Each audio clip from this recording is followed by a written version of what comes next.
Good evening, YouTube. Welcome back to the channel. This is IMAX Sports with another football video, and I know I'm doing two reaction videos in the same day. I probably should have just.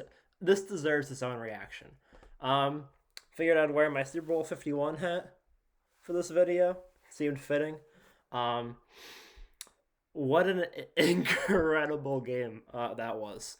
Tom Brady just played the Los Angeles Rams. It was a very blowout game for a majority of the game. But the number of resemblances between that game and Super Bowl 51 until the last two plays of the drive were insane. Um, Almost every single drive was the exact same as the other Super Bowl. Instead of 21-3 at the half, it was 20-3. The Rams scored the first touchdown of the second half. The Bucs got the ball with 7 minutes to go in the third quarter. The Bucs scored with 3 minutes to go in the third quarter. They got a field goal and a touchdown as their first two scores. They didn't miss the extra point, so they were down by 14 instead of 16.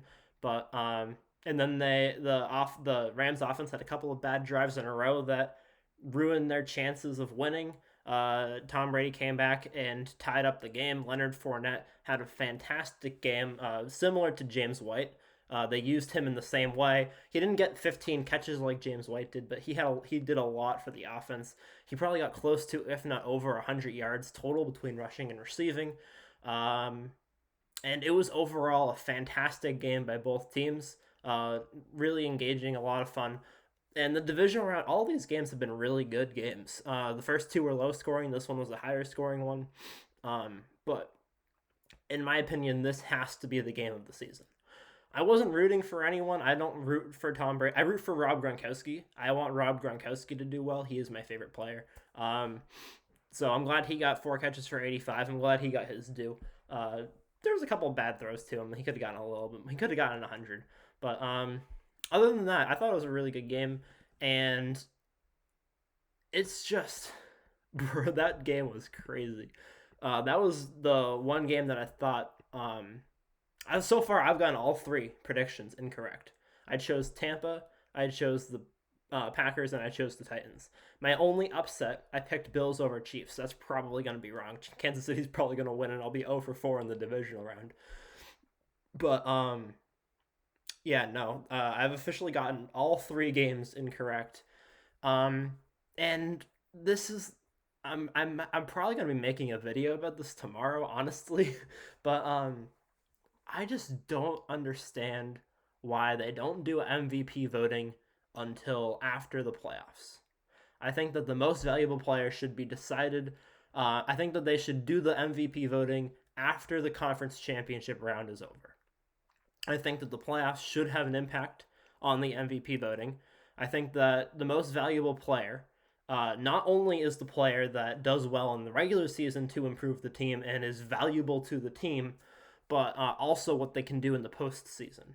I think that postseason success is almost more. You need to get to the playoffs, but postseason success is almost more important.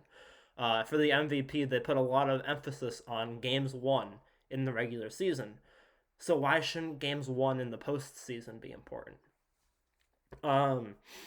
Cooper Kupp has had a phenomenal season. He's had one of the best seasons for a wide receiver in NFL history. This season, he has had over 1,900 yards, just the second wide receiver of all time to do that.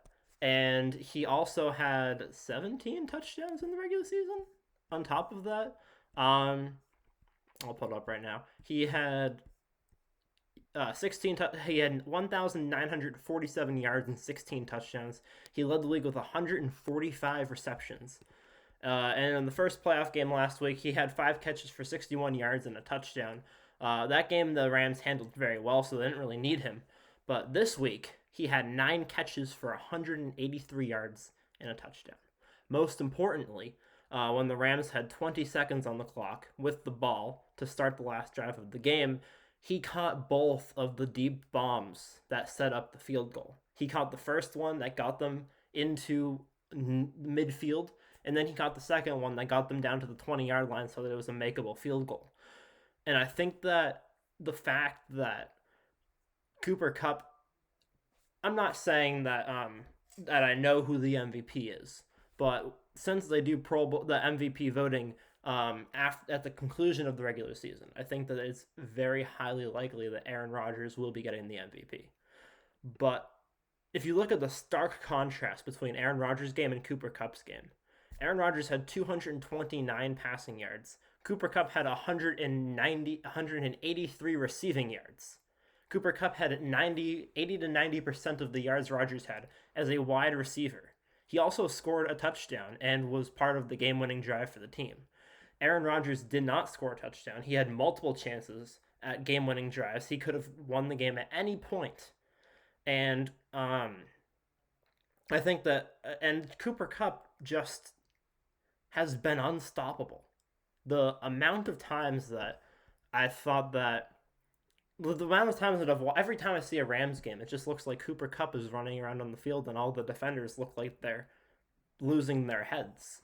In this game alone, Cooper Kupp was only targeted 12 times. He caught 9 out of 12. He's been catching over 70% the entire season. He caught 72% in the regular season. He caught 71% last week. He caught 75% this week. Oh wait, this was the last Rams Bucks game.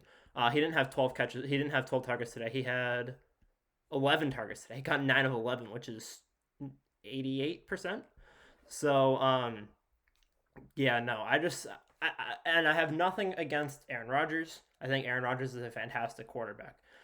But if Cooper Kupp doesn't win the NFL MVP, I think that it's going to be a sad day for football.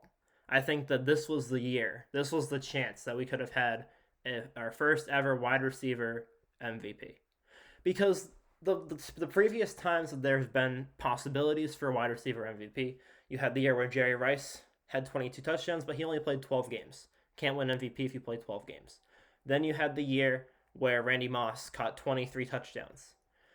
Tom Brady's had the NFL record for 50 touchdowns, most touchdowns in an NFL season. He also led the league in passing yards. That's a hard bargain to give it to a wide receiver when the quarterback also breaks the record. And then you have this year. You also had the year Calvin Johnson did it, but he only had 5 touchdowns when he had over 1,900 yards. This year, Cooper Kupp led the league in yards. He led the league in catches and touchdowns. Jerry Rice is the only one that's ever done that. And Jerry Rice didn't break any records the years that he did that. Cooper Kupp broke the touchdown record, number 2 for yards, and I think he was top 3 for completions. And but I'm sorry I'm ranting about Cooper Kupp so much, but 9 catches, 183 yards, and a touchdown. Cooper Kupp, if you ever see this video, which you won't, you are the NFL's most valuable player this season. Undebatable. But I just think my computer's running out of battery. That was a fantastic game. I hope you guys all enjoyed watching that game. This was my Patriots fan reaction to Tampa Bay losing to the Los Angeles Rams. And I'm glad for Matthew Stafford. I really think that I'm glad Matthew Stafford won because I like this year because a lot of guys who have been either undercredited for their careers, or haven't gotten enough credit as they deserve. Undercredited isn't a word. Are getting their due this year. Matthew Stafford, Jimmy Garoppolo's had a lot of injuries, but this year he's going to be making it to the NFC Championship game. And I'm glad that Matthew Stafford's doing well with a new team. He was stuck in Detroit. His entire career was wasted. The Lions are a terrible franchise. No offense to Lions fans, but it's just not a conducive place for quarterbacks to do well. And I'm sorry Jared Goff is there now, but he had his time with Sean McVay and the Rams. Now Matthew Stafford gets to enjoy football, playing in the playoffs, and this exciting atmosphere. I need to plug my computer in.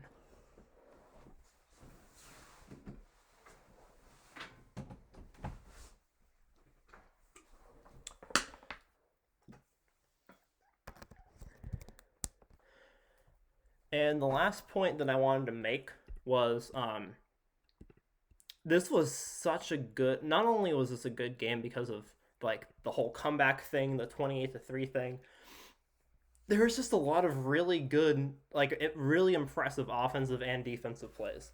Tampa's defense played bad in the first half. The Rams defense was playing really well the whole game. And then Tampa's defense started clicking. And I think that that's an important, the defense started turning the ball over. They started getting different things. Um, and I think that the Tampa defense is going to get. I think some people are going to be like, "Oh, Tampa's defense. If they didn't let up so many points in the first half," but they played a really solid second half. They only allowed 10 points, and that last drive was really just Cooper Cup being Cooper Cup. Um, so yeah, that's really all I had to say. I just thought it was I just needed to make a video about this because that was incredible.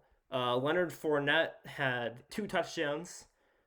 He had 51 rushing yards and 56 receiving yards for a total of 107 yards, 9 catches for 56 for the receiving part. So very similar to James White's numbers. James White probably had, I think, 130 something yards, maybe. I think he had 2 touchdowns, maybe 3, 15 catches. But yeah, it was a phenomenal game. It was a nostalgic game. I really enjoyed looking for the different intricacies of how the two games matched up. That was a lot of fun for me personally, and I'm really excited for the Bills Chiefs game tonight because there have been so many close games in the divisional round. The wild card round was so disappointing, as I said this morning. The divisional round has really brought it home. So I'm excited for the rest of the playoff football, and I hope that you guys enjoyed watching that one. I will. That's it. I'll see you guys all in the next one, I guess. And peace.